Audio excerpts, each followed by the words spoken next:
Hi there, it's Tim with Far North Magic. Today I'd like to look at the Artifact Classics that are the retro frame cards that are going to be coming out in the Brothers War packs. They showed 4 cards so far with the Ivory Tower, Jalum Tome, Lodestone Golem, and the Wormcoil Engine. And I wanted to I looked at a bunch of artifacts and made a list of cards that I would like to see. I know a lot of them probably won't make the cut because this is a little subset that's kind of like Mystical Archive. So there's, from what I guess, 63 of them, because on the bottom of the worm coil, there's a 63. And I also assume kind of it's going to be kind of set up the same where there just is like a few heavy hitters and then kind of just a lot of middling, like some uncommons that are upgraded to rare even, and just not the greatest of choices.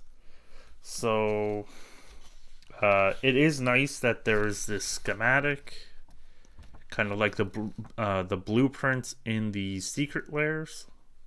That's pretty cool. And then they also do have serial numbered cards out of 500. They didn't say how hard they would be or easy they would be to get, but again, just in collector boosters to try and pump the collector boosters. So the thing that I figured I would do is look at kind of how some of the Mystical Archives have fared. So like when Mystical Archive came out, like this is using a MTG Goldfish chart, just because I figured it was the easiest way to kind of pull up the numbers. The archive started out like really, really high and then they've like kind of just stayed stagnant around 170 for the total. And like you have your Demonic Tutor, your Teferi's Protection, your Time Warp, Natural Order, Tainted Pact as like your bigger cards. And then like as an example, like they have Chaos Warp as a mythic, the Swords to Plowshares as a rare, Counterspell as a rare. Like they just have like a bunch of like Dark Ritual as a rare. So like the rarity is kind of distorted, and like it really drops off. So you get your Demonic Tutor at 44, and then like you have like Tainted Pact. I remember that being like $60 or $70 when this version came out, and now the archive one is $7. I'm like, oh god, that is so rough. But a lot of the cards just drop off to like $2-3, and then you have most of them being under $1. Like, well, there's not many on that page, but like a bunch at $0.25. That's probably just like the minimum threshold for, like, you just have like a bunch at $0.25. There's a few more on the next page, and it's just like being one per pack. A lot of them just aren't gonna end up finding a home for like that many quantity. Like most of them are actually playable cards, but it's just like very much too common. Like you also have like one of the mythics being Channel being 69 cents. Oh jeez. Well, and even Mind's Desire is $1. Like you had a bunch of the, like, it just makes it very hard to know. So I ended up writing out a bunch of stuff, and then I kind of whittled down the list to things that I would hope for, or that would kind of make sense, that might not be expensive, because not all the cards are going to be expensive. Some of them are just going to be iconic, or at least have that like nostalgia feels. Like, I don't feel that there's anyone clamoring for Jalem tomes or ivory towers, really. They're not very expensive. Even Wormcoil Engine, it's had enough printings that there's a lot of them out there for the most part. Even at Mythic, like it was in Double Masters 2020.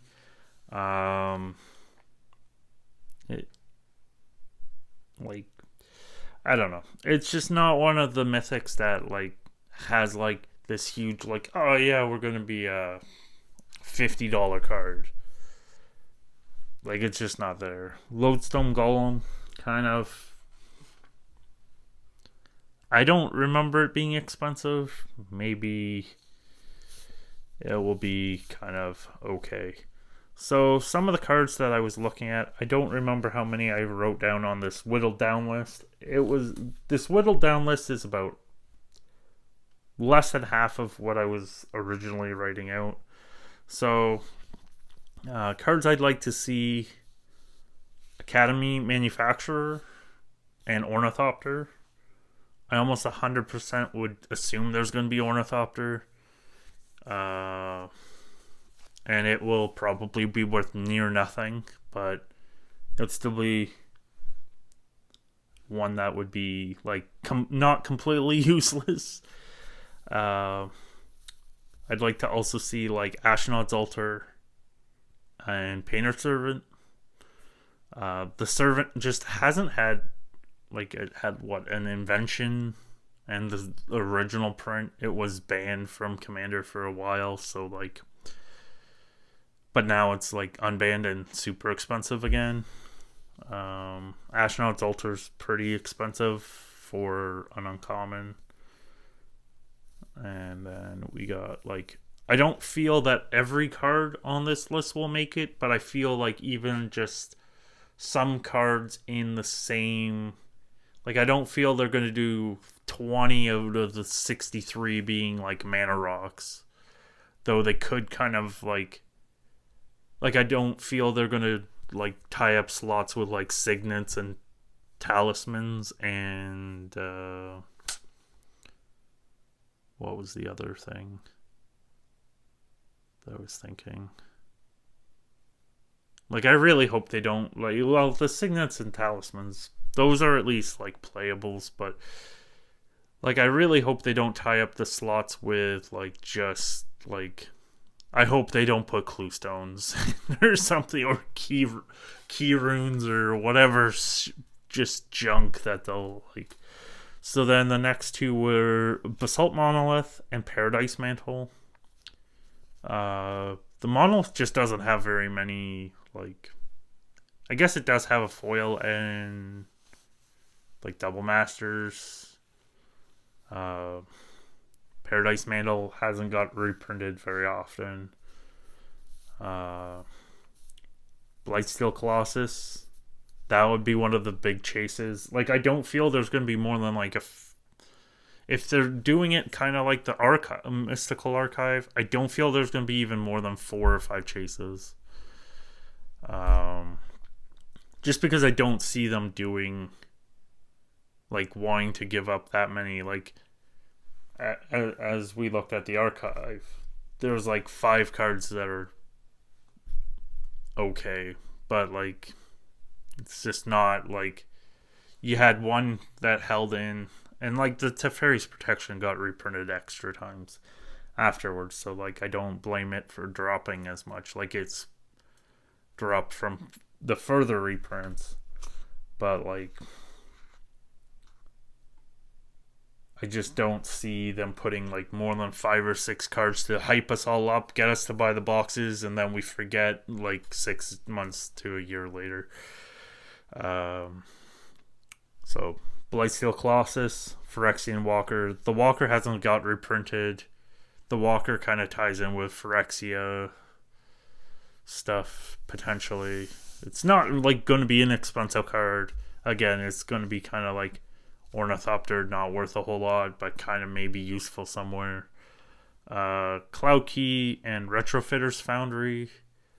The key got reprinted in Time Spiral Remaster, so maybe it gets passed.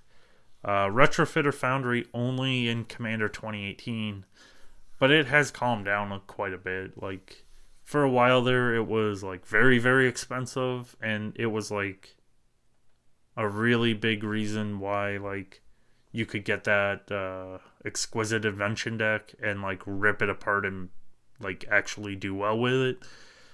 But not so much anymore. So I guess it's fallen out of favor with play.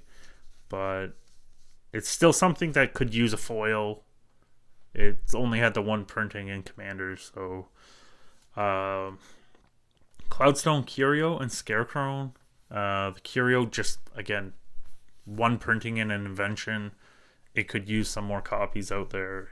But I also feel it's going to be one of those things like the Tainted Pact that goes from like $70 to $7. Like, it won't hold. Like, there's just no chance. Like, even if this set is like panned by people, I just don't see it holding. Like, just like if they reprinted that, like, I don't see a lot of the cards necessarily holding, because I feel that a lot of people will open for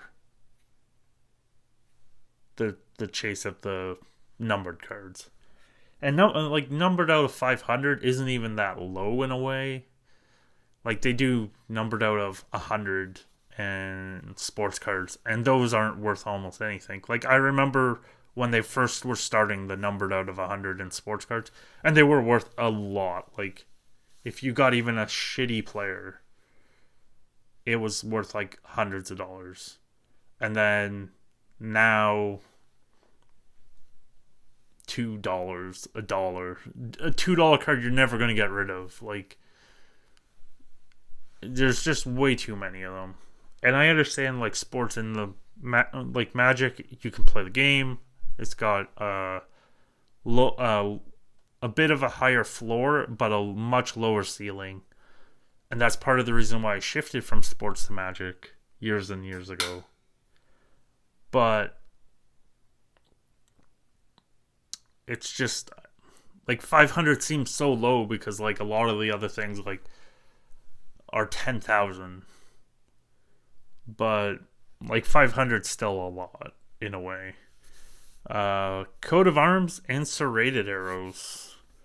Coat of Arms really hasn't had a reprint lately. It was like a mystery booster, but that doesn't really count because it was like you get 1 in 5 boxes. Just not great. Serrated Arrows, like, I don't know. It's a card that like was really good back in the day for a small time frame. It's kind of a useful card. It's not going to be worth anything, but they got to put stuff in that's going to offset the cards that are worth something. So, Colossus is Sardia, and Shield Sphere. The Colossus is just in there for the nostalgia. I feel that they're going to put some stuff in that is just not worth anything. Because, like, the Colossus wouldn't be worth anything. Though there'd be probably... The numbered card might be more than you would expect. Because there might be people that are like, oh, I remember that card back in the day. But definitely not really... Definitely not playable anymore. Commander Sphere and Sissy's Ring. Again, these are like cards that are kind of in the Mana Rock theme. I listed a whole bunch of them. I don't feel they're going to burn that whole bridge out, because like they if they can like save some for next time, I could see them doing that a lot. Just because that would lead to like leaving some meat on the bone, so the next couple times that they try and do this, they'll be able to. Dampening Sphere and Slate of Ancestry, they're just like, the sphere is a couple dollars, I think.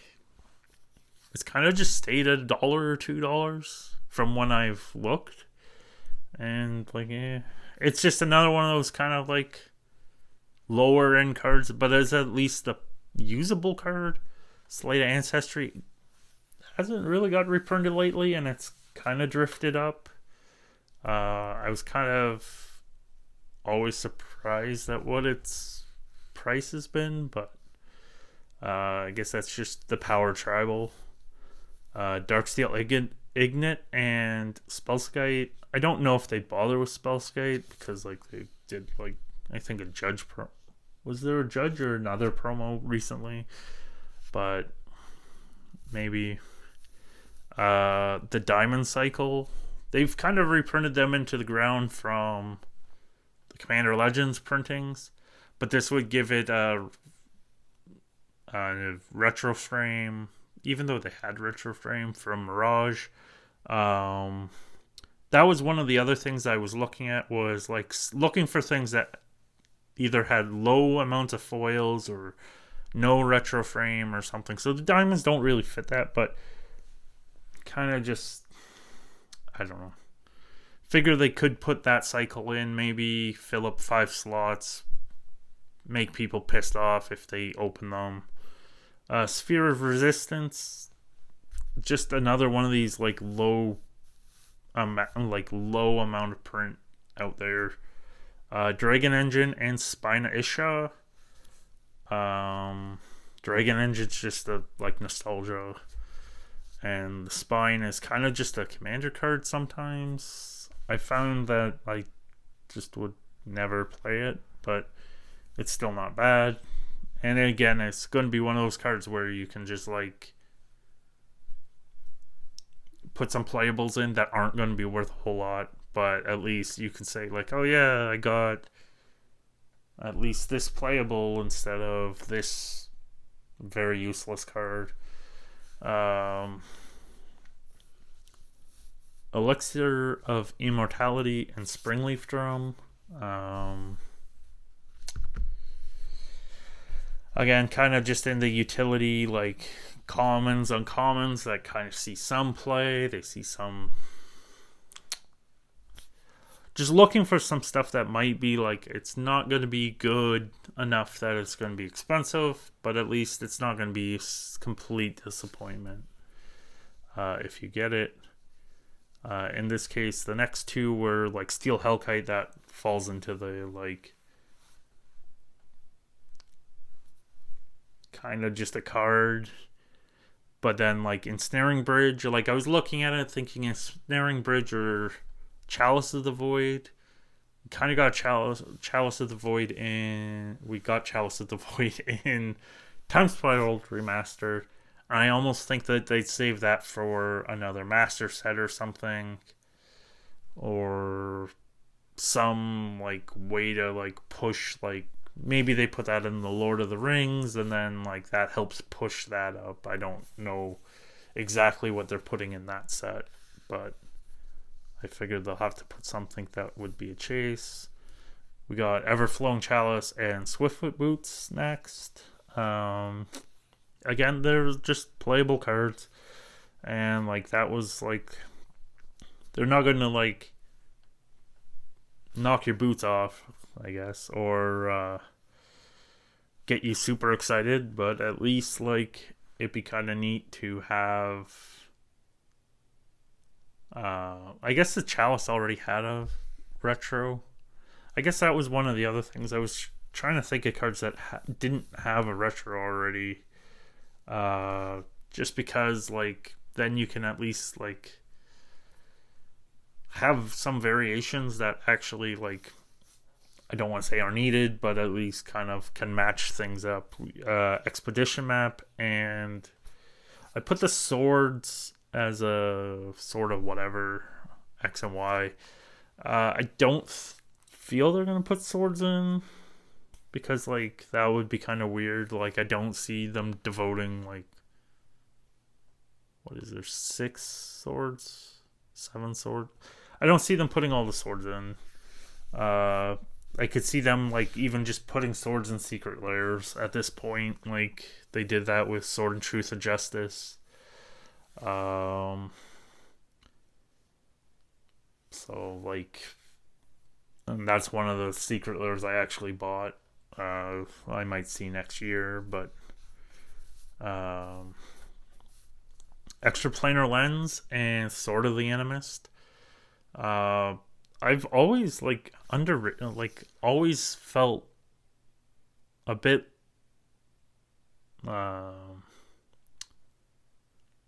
like just looked at Sword of the Animist and went, oh, this is not great. But then when I've played with it, it's done some work. Extra planar lens is just a low supply card. It would just be kind of like the Tainted Pack situation. Low supply card gets put in this, it just gets crushed to nothing compared to its original prices. Tangle Wire and Fellwar Stone. Fellwar Stone would mainly be a foil play. Get some foils out there for people. And I don't like, yeah, I don't really. It's also just a commander card that like we got Hangerback Walker and Immortal Son. Again, like I don't know, the Walker is kind of, at least from what I've looked at, like dropped off in play a little bit for a lot. Immortal Sons, a stronger card than I thought it would be. But like it would be kind of one of those, like it'd be a nice card to get if it was in this kind of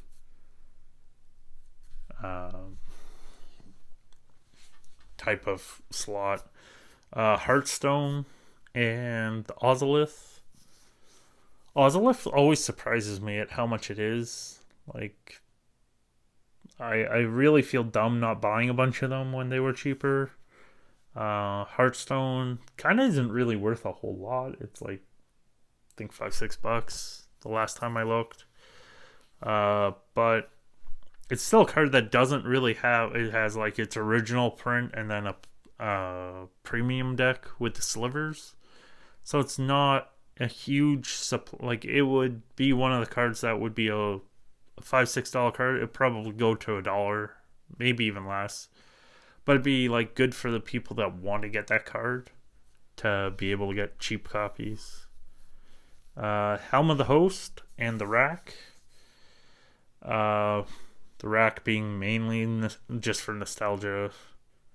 Even the Cursed Rack.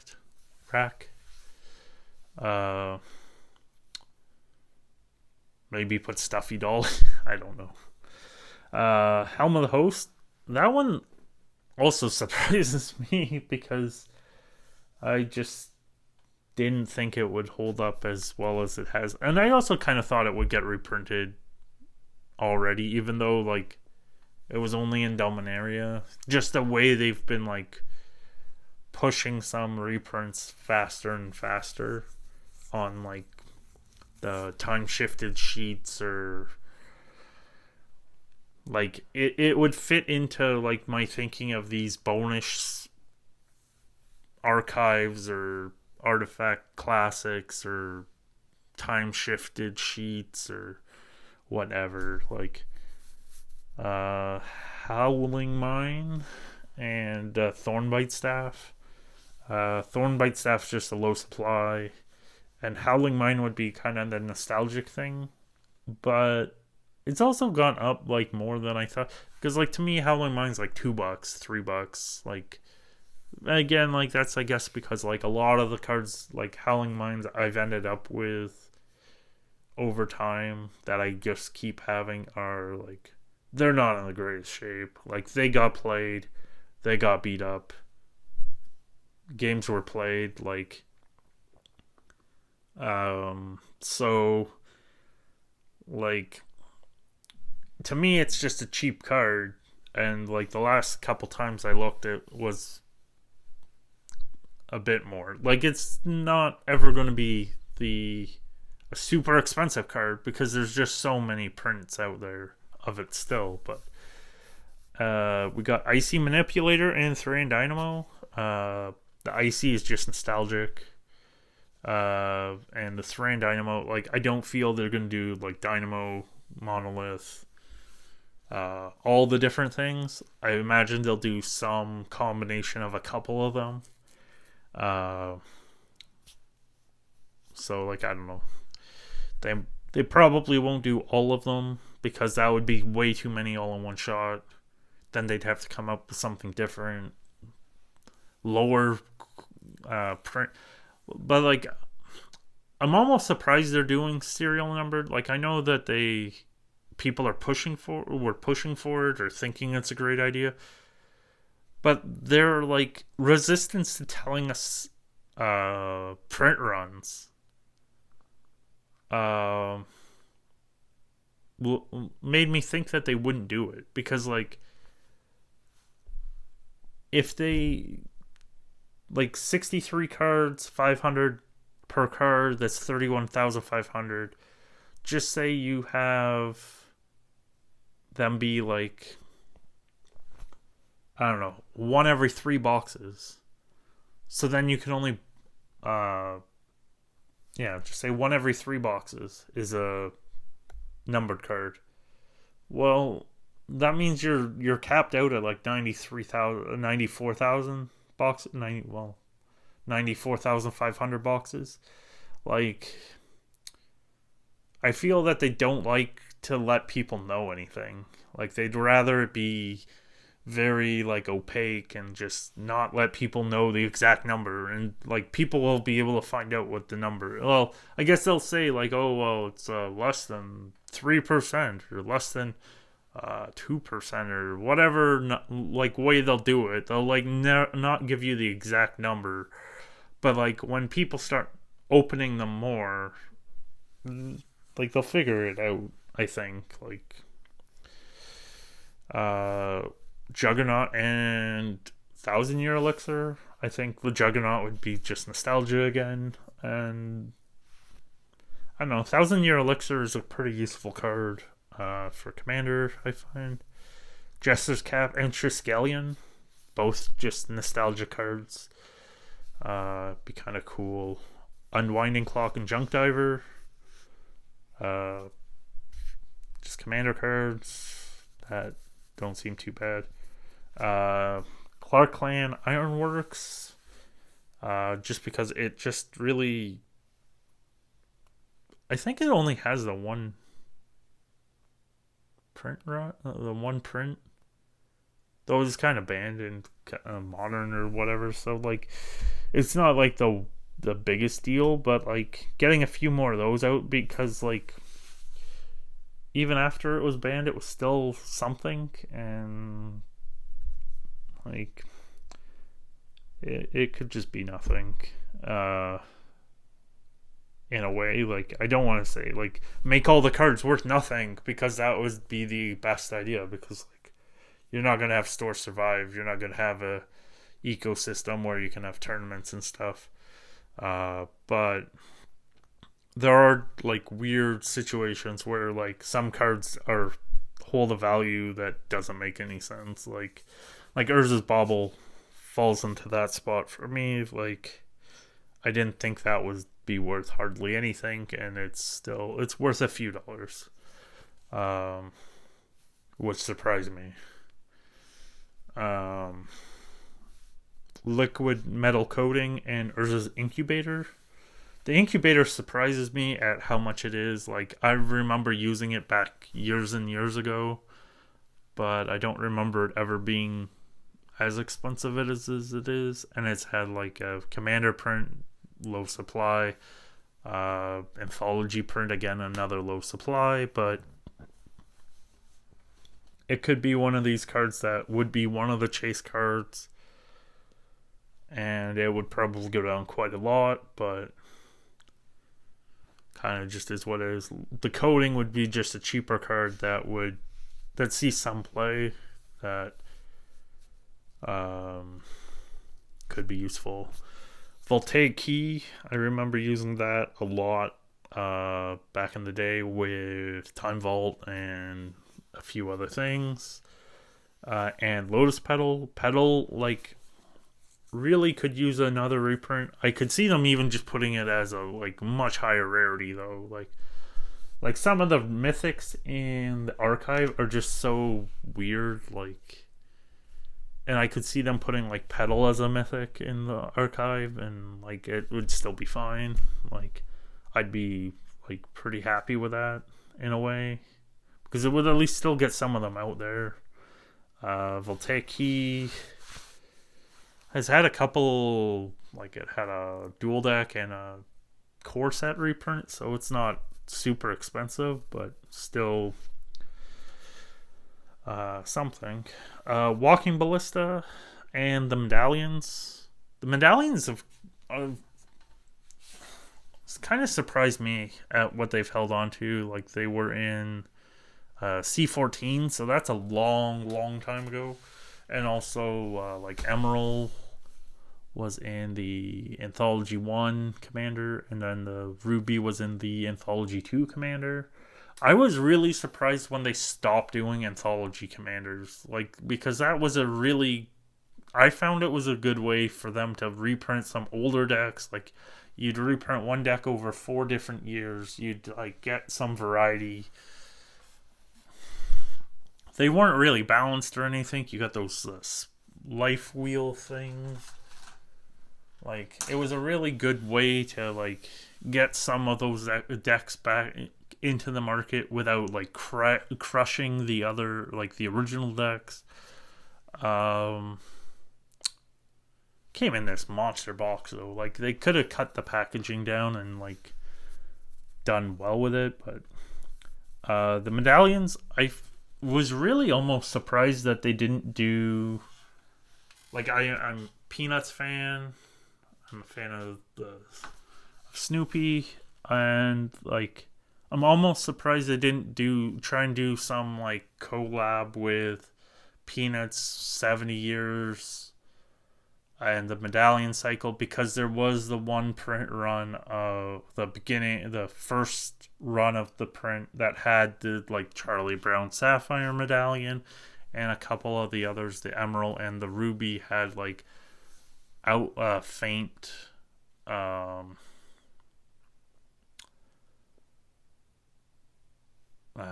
imprint of the comic strip. So I'm almost surprised it didn't kind of do something with that, but just is what it is, in a secret lair or something. And then they could have still double backed and put them somewhere else. Like I'm not, but right now they're too expensive to put in a commander deck by themselves. Almost like you're not gonna put just one of them in probably, and then like they're almost the price of a commander deck sometimes, like, which seems crazy to me. Memnarch and Wayfarer's Bauble, and Mistress Bubble and Welding Jar. The Bauble is pretty much, I would almost say confirmed, because that was like one of those like leak cards. Whisper Silk Cloak and the Monument Cycle. They started reprinting the monuments in just the Dominaria United Commander decks, and like I was always surprised at how much those monuments were, like, after Amonkhet was over. Like they kept they kept being worth something, and like they got, like, to me at least, pretty expensive, because like they were almost the only, like, I don't know, like I looked at it and went, holy cow, you get like more monuments than a lot of the, like, more value in the monuments than a lot of the rares. And it's like, well, that's pretty friggin' bad. But I wouldn't be surprised if they were in this, because like they're, again, it's something that's not worth a whole lot. Well, it could be crushed down and they're at least usable. Mirror Retriever and Winter Orb Winter Orb would just be kind of one of these nostalgic hate cards. Don't want to see it. Nile Spellbomb, just as a something to hit with the graveyard, like maybe even Relic of Progenitus or Tormod's Crypt even would be something that like one of those three would be cool to see. Worn Power Stone, again, just another rock that like actually fits the theme better probably. So like the Thran Dynamo, the Worn Power Stone, like those two to me would make the cut. But Nevinyrral's Disc is the last card that I would on the list. So this went on a lot longer kind of than I was thinking, but what would you like to see in the Artifact Classics for the Brothers War packs coming out in, I don't know, 6 weeks? So what are you looking forward to in that Brothers War? What are you hoping is on that Artifact Classics list? I'd like to know, and if you could comment below, that'd be awesome. For anyone who's hung in this long, thanks again. I appreciate your patience with the rambling fool. So I hope to see you next time. I hope you have a good rest of your day. Take care, and bye.